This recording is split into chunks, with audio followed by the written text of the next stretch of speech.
Hello and welcome to the Perth Gaming Crew show. My name is Jonathan and I am joined again today by my co-host in crime, Johnny. How are you today? I'm good, thanks, John.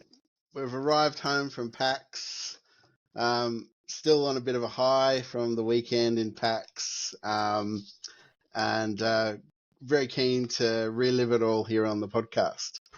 Awesome. Yeah, we are buzzing. We're a bit tired because we've come back to family and work commitments compared to PAX a week ago, but the week has just flown. And the least we could do is share with the hungry people of Perth and beyond what we experienced in PAX and why you should totally go next time because we had an absolute blast of a time. There's so much to talk about here, Johnny. Um, the whole episode is about PAX, the games we played, the speed running sessions, the panels, our key highlights, tips for the future. So if you went to PAX or if you're thinking of going, this is it for you. But Johnny, I'm going to throw to you to start with because you went on the Friday and had a content creator pass.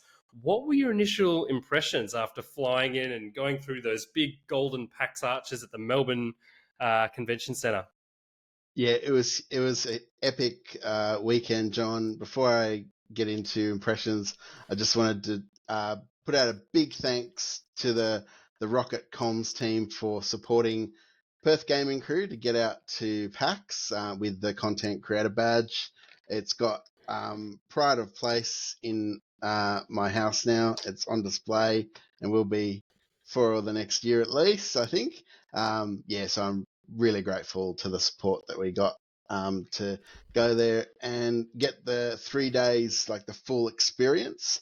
And that started on Friday morning, walking into the expo hall for the very first time, and that was just such a unique experience. The space was just as you know, John, from when you experienced it on the Saturday. It was just a hive of activity and just pure like sensory overload. There was just so much going on in that space, and that was kind of like the central. It's best to describe it as like the central hub for PAX, because so much of the activity is centered in that space. But I kind of I think I spent just my first few hours there walking around with my mouth like Yeah. I kind of like with just like blown away by it all, and it like probably took me a little while to get over the sensory overload, but it was such an incredible first impression. Was it similar for you, John, when you came in on the Saturday? Yeah, absolutely. And I mean, I should preface this by saying it was the first time for our podcast to go to PAX. But also, Johnny and I, we've been lifelong gamers and been into the industry for years, many years. But the first time we've gone to PAX itself and a gaming convention this big. So for me, it was the same as you. Like I hadn't been to Melbourne for quite a long time, missed the Melbourne Convention Centre, and to go in there. It was just surreal, like the scale of PAX and the thousands of people who were there. Like there were hundreds in the line, and then it just filled up the entire expo hall and the other rooms they were using. It was a very busy place. I just really loved the whole like gamer vibe of it all. Like people brought their own interests. Like I reckon we were saying about 30% of the people or more were in their cosplay outfits, which was great. Just like brought a lot of energy and immersion to the whole experience. And then we were lining up at the start on the Saturday. I think the kind of like shock of like the PAX bright lights and sounds from the first day, you'd moved on from that, but I was feeling it. And there was no better way to ease me in than Akadaka playing in the lounge and the PAX like people are just like pumping everyone up with their lit up kind of wands and stuff as they're ushering us through. So the initial impressions were absolutely fantastic. And when you walk in, it's kind of like, wow, a kid in a candy store. Where do I start? And I'm not going to run out of things to do. Yeah. And I got to say, it was actually quite fun to experience it that way too, because on the Friday with the content creators badge, I got to go in early through the content creators and media sort of entry and get a bit of an opportunity to see it all before the big crowds really hit. Whereas on Saturday with yourself, John, got to experience the kind of queue hall experience of lining up, waiting to go in, the hype music, all that sort of stuff. So that was fun. I actually enjoyed that too. Yeah, got the buzz. Yeah, it's great. And you could just see other people like the experienced PAX goers and the new people just having that kind of like, this is awesome, this is gaming heaven. Like you're walking into somewhere where there are literally hundreds and thousands perhaps of like-minded people just sharing this hobby, going, we're going to go play games, we're going to go watch speed runs, we're going to go listen to panels, we're going to go get into the classic gaming stuff. It was just absolutely wonderful. I kind of felt kind of proud of what we do here. And look, PAX has been going for a long time, but it's just like, go Australia. Like, it was so cool that we have it here. And for those of you who are listening, if you haven't gone yet, like we spoke to a number of like friends of ours who are like, what's PAX? What's going on? I would absolutely encourage you, if you're a casual gamer or you have an interest, just to get a day badge, even just to get the experience of the amazingness that is PAX. So I had a great initial impression. But Johnny, I think when you started, there were some really interesting panels that caught your eye. So yeah, did they live up to expectations, and how did that go for you? Yeah, I feel like Friday was like the high point for the panels, at least because on the Friday there were a few panels that were very much related to kind of my gaming interests. So pretty early on in the program, Firaxis had their panel, and they did their sort of they did some unveiling of some of the design elements of the Civilization 7 that's going to be out in February next year. And because that game is pretty close, they had quite a bit they could kind of show off, and they could show us some of the detail that's going into the art style and design of that game, like landscapes and stuff like that. Like they were clearly playing to the local audience a bit, because one of the things they showed off right off the bat was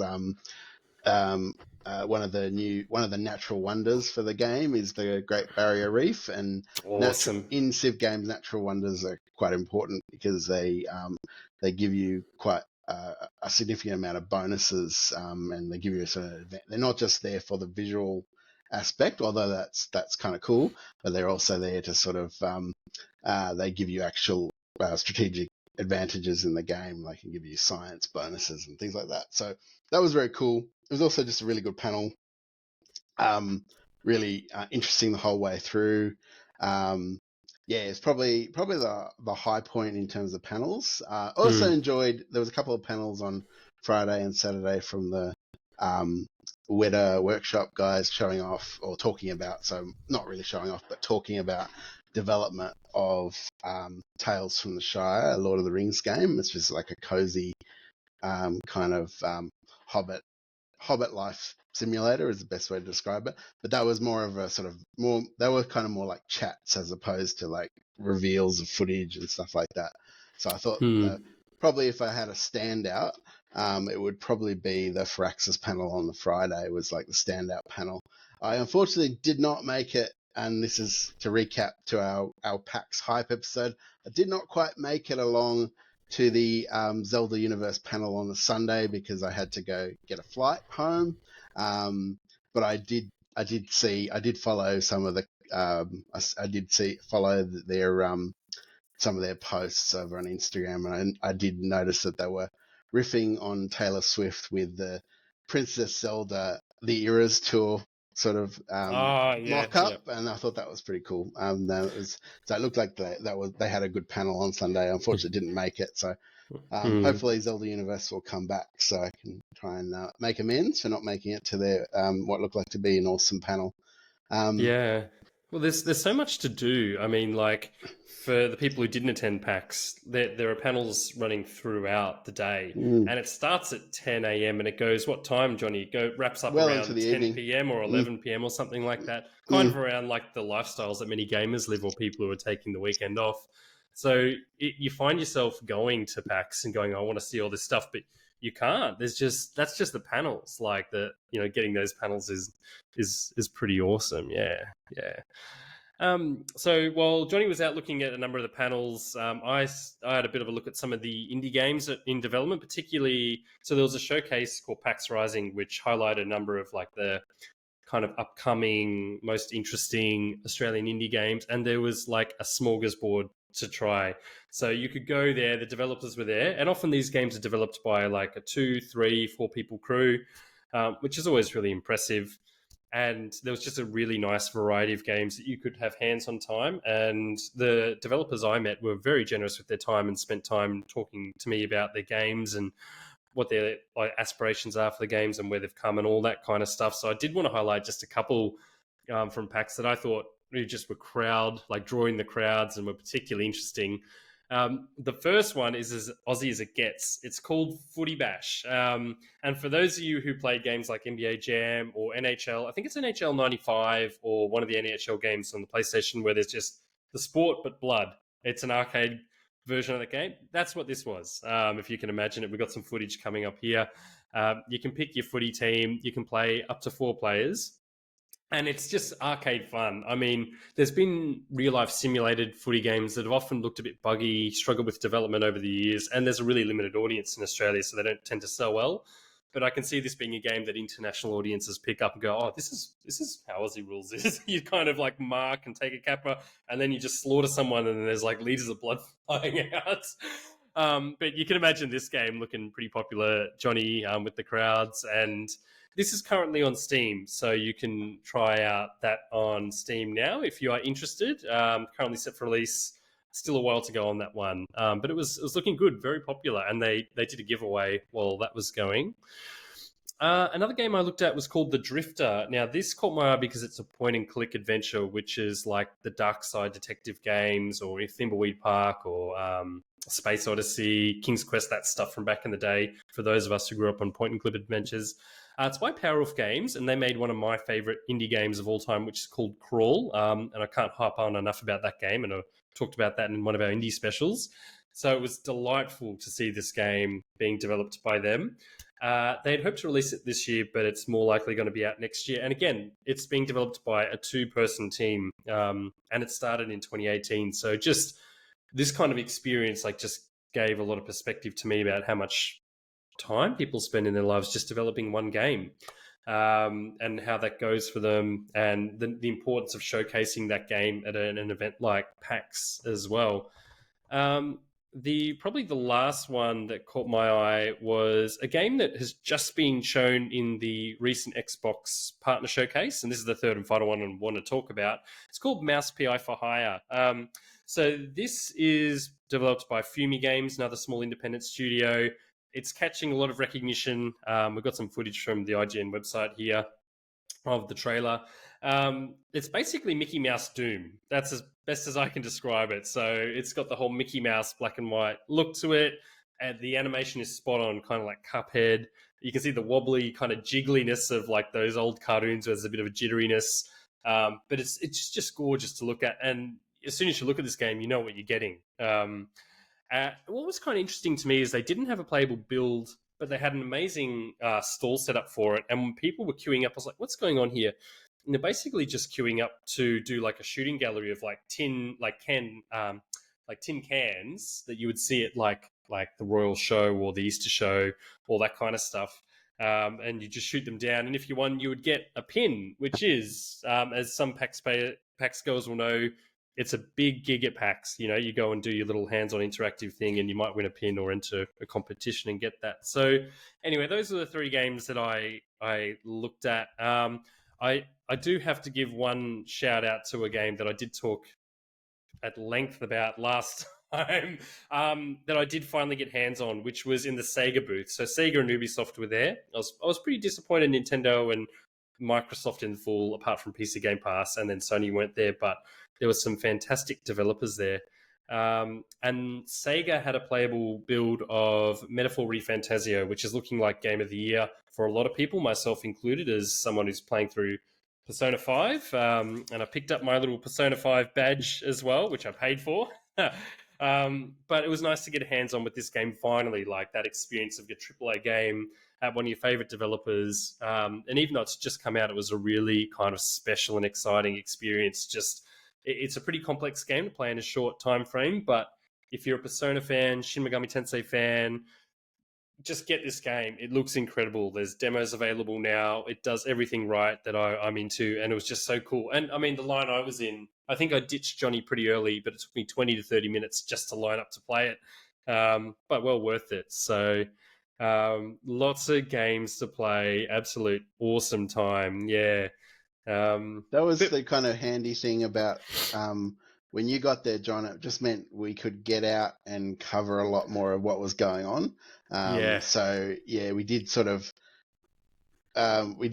divert paths at various points over the Saturday and Sunday, but then would come back together for certain things that were happening throughout the program. But it allowed us to cover so much mm, of what was going on by having both of us there, which was awesome.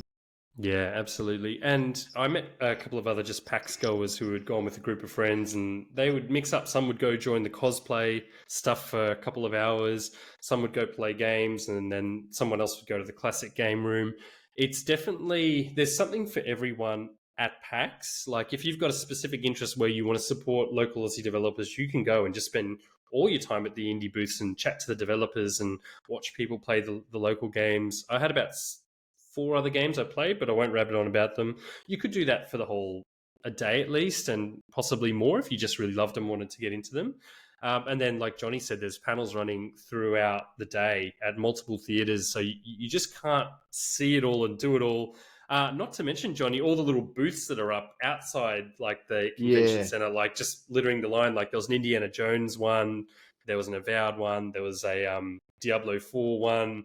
There's always something going on, isn't there? Like it that was stands it out. was so much happening. It was just possibly we didn't see everything even. Like there's so much happening that yeah. Yeah, yeah. There's heaps. But look, I think one thing that was a highlight for both of us was, as many of you remember from the good old days, there was an ABC TV show called Good Game, and that game basically brought video game to the masses in one of our mainstream channels here, and it was very exciting for people like Johnny and I growing up or being old and growing older. I'm not sure, but Yeah, Johnny, it's tell us feel about that.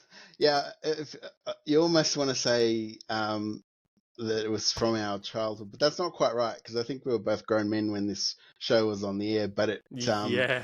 I don't know, if it was very trailblazing and it had a real big impact. And being able to meet the former hosts of that show, Hex and Barjo, was absolutely amazing.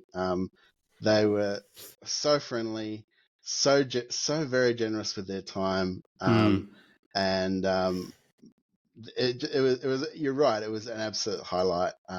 It did make me want to go back and watch old episodes, like find old episodes of Good Mm. Game on the YouTubes. Yeah, because it was pretty special. It was to meet them in real life, I have to admit, and more than I Yeah. expected it to be. I didn't go in um, thinking that would be a big deal, but it actually, yeah, it kind of hit me. Yeah, Yeah, yeah.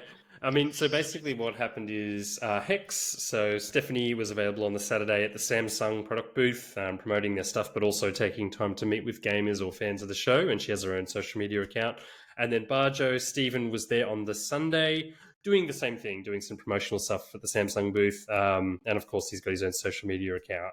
And as you know, I could just see like people like me, like just starstruck fans going, "Oh, it's these two! Like they got to be there! Like they were on that show." And for me personally, like I loved that show. It was very motivational, very inspirational. It was a really good quality show. They had a really good dynamic, and they covered a lot of the big games. Like we have footage of them reflecting on their time talking about the Skyrim game.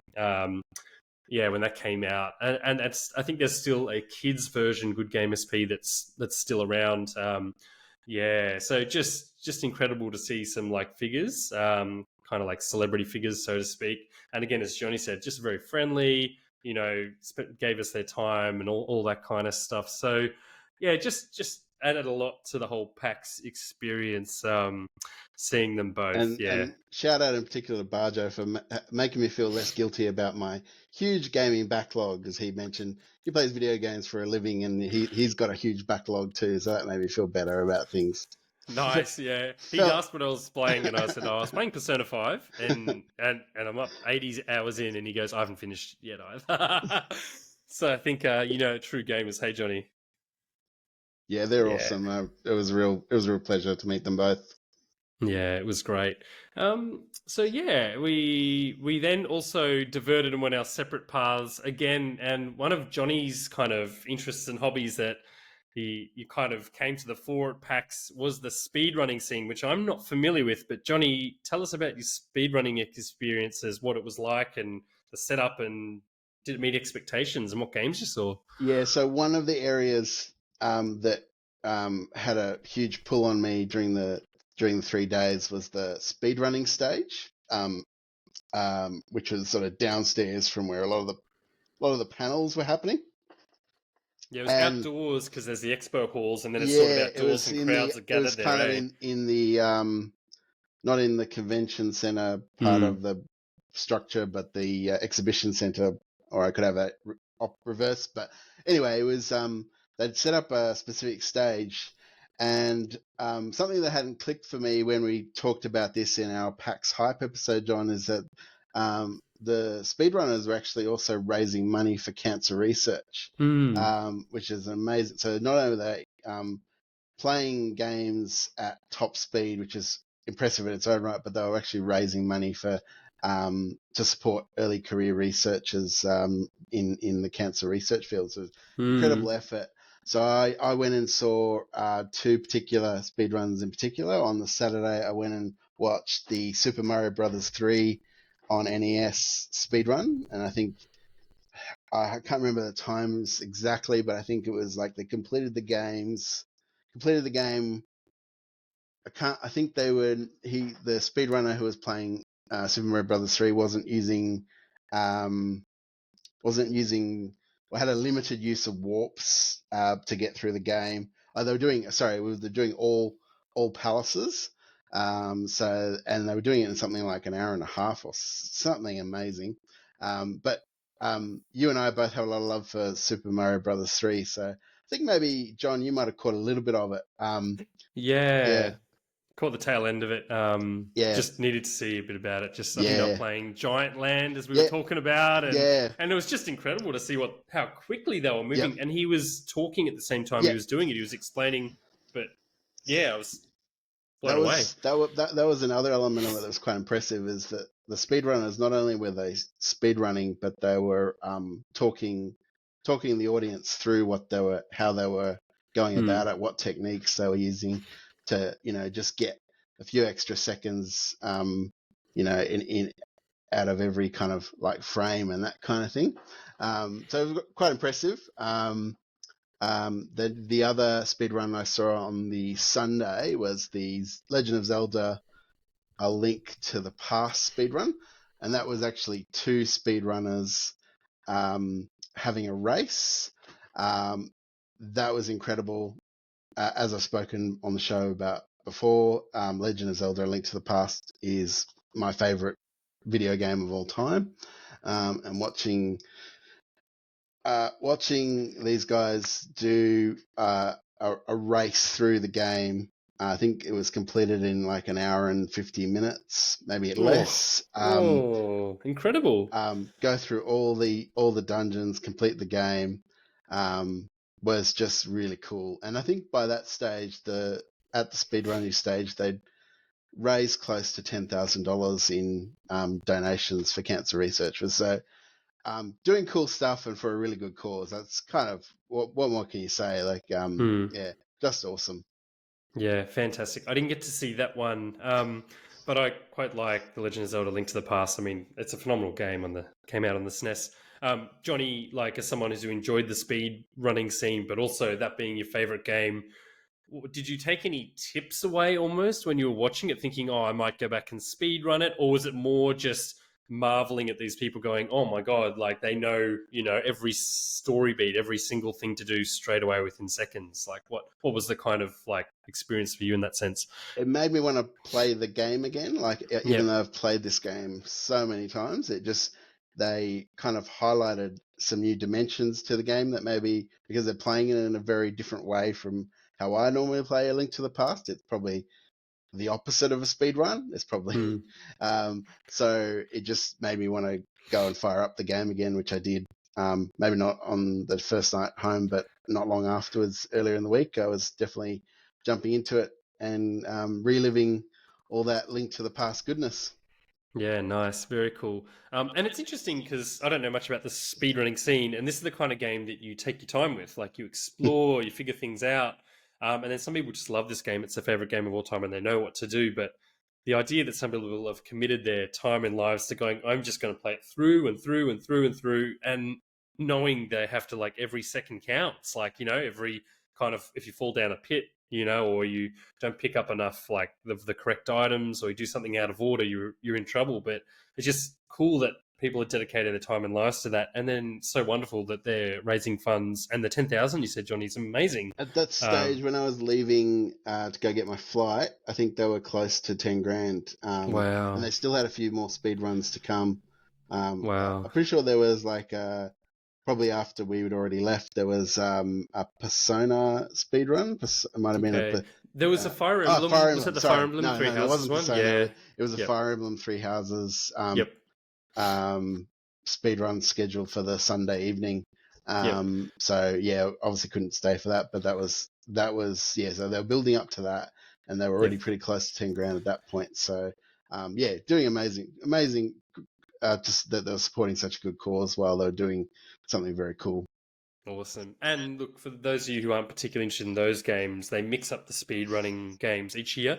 And there was a whole lot of games on display. I think there was a Donkey Kong one, for example, Yeah, and then Mario 64 had one. But there was probably a whole list of them. yeah, Hey, there Johnny. was the Super Metroid speed run on the Friday that I couldn't get to Ooh. because I was at the Firaxis panel. So this is the whole thing about there's so Hmm. much going on, you kind of can't be in two places at once or three places at once. So Yeah. yeah, so it's a real variety of games that were being speed run. Very cool. And then I think we both found ourselves over at the classic game area, which is basically an area within the expo hall. It's got its own little entrance and kind of barrier secure area. And when you go in there, there are a whole lot of retro consoles that are set up all the way from like the Atari, all the way to more modern consoles. As modern as, well, I saw like PlayStation 1, I saw the original Xbox, I saw the Sega Dreamcast. There were lots of kind of PC builds that were set up playing like old DOS games, like Doom on like PC, stuff like that. So that was like a really cool area. And then as part of that area, there was also like a whole other subsection, which was all pinball machines. Um, and then including some custom built old pinball machines that reflected the original design. But Johnny, I think you made your way to the classic game area. We didn't get to cross paths because we were just, I don't know what the word is. We were starstruck. There's so much PAX to absorb. But what was your experience of the classic game arcade area, and what did you play? Oh yeah, I certainly stopped in at the classic gaming area a couple of times over the 3 days, and I just think it was so well curated. Like it had a Mm. kind of you had a sense of chronology. I think even as well as like the Atari machines they also had. I think they had like a Pong machine as the kind of start point of their little timeline that they'd sort of circled around the room. But Mm. they also had lots of great arcade machines. I think I spent quite a bit of time playing the OG Rampage on arcade, Mm. which I hadn't played for a long, long time. Also played some of those old Atari games. I noticed that they had the Zelda Philips CDI, um, much panned, critically panned um, games like Wand of Gamelon and Faces of Evil. They had that, which was really impressive in itself because I'm sure they're not easy. It's probably not easy to come across Mm. that particular hardware and those games.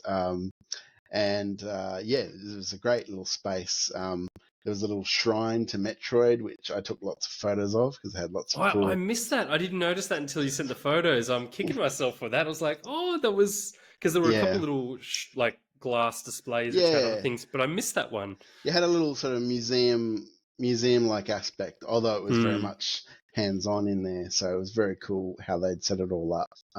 Yeah, and it was a space that was quite easy to gravitate back to on several occasions Hmm. throughout the 3 days. Yeah, it's interesting that like how you say it that way, because when being at PAX, if you're watching the cosplay or you watch a panel or you go and just watch some of the games being played or play them, it's a good kind of break for all that stuff to go. Actually, I just want to go sit down with a friend because all of it was multiplayer pretty much. Mm. And I just want to sit down from relive my cozy days or experience it for the first time side by side and play like couch co-op, on the old PlayStation, for example. It was really nice. Like I just liked observing people do that. Like some of the younger people go, "Oh, this was like the original Xbox," and I was like, "Yeah, I remember that." And then there were people older than us, and they were hooking up with the Atari and the PCs. And there was some things I didn't even recognize. It was just like a really nice space to experience. For me, I achieved the dream of playing the two consoles. Like I was just determined. So I got my hands on, after a bit of a line, with the Sega Dreamcast. I've always wanted to try one out. I always wish I'd kind of like got one at the time. It was such a niche console. So I played Soul Calibur, which is like an absolute Sega Dreamcast game. It's now across modern platforms and all that. So it was very cool to play that. The controller, Johnny, is like it hooks around. So your fingers come around. It's a bit of a weird feel. And there's a little screen on the front, a little bit like a DS, where it just has like a pixel kind of representation of what's going on. So my fighter was just there doing little animated stuff, not really interacting with the game in that way, but it was just like a cool little feature. And then it had the classic button layout with the colors and the letters. But it was just really nice to get my hands on a Sega Dreamcast because I've never done that. And then, of course, my beloved old GameCube, which we need 2 hours to talk about because I wish I'd never given it away. There was a GameCube set up. They had Donkey Kong Bongos, which I didn't get to play on one day, but the other one they had was the GameCube version of Mario Kart, which is Double Dash, I think. And I just met a bunch of 3 people, never met them in my life, and we were just like, "Hey, do you guys want to play 4-player?" It's like, "Yeah, let's go play some 4-player." So we sat down and we played Mario Kart Double Dash, and we talked about how hard it is compared to like the Nintendo Switch Mario Kart 8 Deluxe version with its kind of sluggishy turns, but it still held up to some degree. And it was just lovely to go like, "Oh man, I haven't played a GameCube since I owned one." That's a few years ago. So it's just really nice to go back and have those experiences. Or if you never experienced those old consoles, to go do that for the first time and see how gaming has evolved over the year. Just like a special something at PAX. Hey, Johnny. Yeah, definitely. Yeah. So look, there's a lot to talk about. There's so much that's going on, PAX, but we're going to have to wrap up soon. We did want to end with some kind of top tips because if you do go next time, and we encourage you to, it's just a wonderful experience. Whether you fly to Melbourne or you're already, in Victoria, and you just want to go see it for a day or 3 days. There's definitely something that came out of it for us in terms of like how do you deal with like being starstruck and how do you navigate it. Johnny, some top tips from you. I think the big one for me is getting a little bit early to your favorite panels or your favorite merch stalls because the lines do get quite long. So if there's anything I'd do differently, is I'd probably go hunt down merch that I wanted to bring home on the first day when it was probably a little bit quieter. Because by the Saturday it was out, which the Saturday was fully sold out. There were no badges left to purchase, and it was easily the busiest day. So I think if I was doing anything differently, I'd probably sort out merch on that first day. I think before things got too crazy. Yeah, definitely. I was showing off my Persona 5 pin that I bought. I wanted to buy it on the first day, and the line was just hectic. I was like, I don't want to give up 40 minutes to get in that line. And then the next day, on the Sunday, very early in the morning when we got in, before the crowds had really hit, I managed to pick it up. So yeah, great tip, Johnny, because there's a line pretty much for everything, even the tabletop gaming. You kind of need to be there, and you don't want to be standing around for an hour. You kind of need to plan your day. My top tip is get the PAX app when you go and plan what you want to do. So if you go for a day, think of maybe 2 or 3 things that you really want to see and prioritize those, whether it's a panel, whether it's the classic game experience, whether it's a couple of hands-on games, with the Ubisoft booth or whatever booth you're interested in. I feel like we did quite a lot within the time we had, but there was a lot we couldn't do because you can't do it all. So you definitely need to plan your day, just like getting in there at 10, when you're going to have lunch, when you're going to tee up with your mates, when you're going to get photos. And then if there's stuff you want to do, yeah, just just make sure you beeline for it or get in on that, because it's that busy. I know it gets a bit quieter at night time, particularly on the Sunday evening, but yeah, just go and immerse yourself. But yeah, plan a couple of things, and it will work out well. But look, that's all we have for this weekend. This episode was a special, just about our post PAX experiences. Johnny and I loved being there. We are going to go next year. Well, we're hoping to. That's the plan so far. We'll see how it all goes and if the stars align. Next week, we are very well aware that Halloween is coming up. So we've got a Halloween special there. No spoilers, but if you're into spooky stuff, check it out. But that's all from me for the people of Perth and beyond. Johnny, did you have any final words to wrap up for today?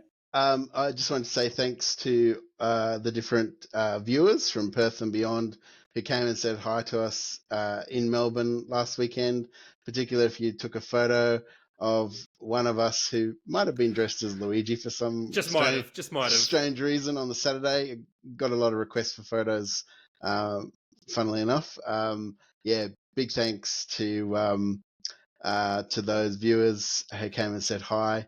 If you took any photos of Luigi, feel free to tag the Perth Gaming Crew Instagram page so that we can see some of your happy snaps. It was just such a wild time, and I hope we can get back next year, that's for sure. Definitely. And look, who knows, the Switch 2, Super Switch, whatever you want to call it's coming out next year. And who knows, just like in the GameCube days, there might be a Luigi front and center game and you'll be able to shine brightly, Johnny. But we'll have to see what PAX in 2025 brings. But that's all we've got time for today, people of Perth and beyond. Thanks for joining us. Check out our website at perthgamingcrew.com. If you enjoyed our show, please do like or subscribe. Let your friends know. If you're interested in being a guest next year, please let us know too, because we're open to that. Have a great weekend, and we will see you at Halloween. Bye for now.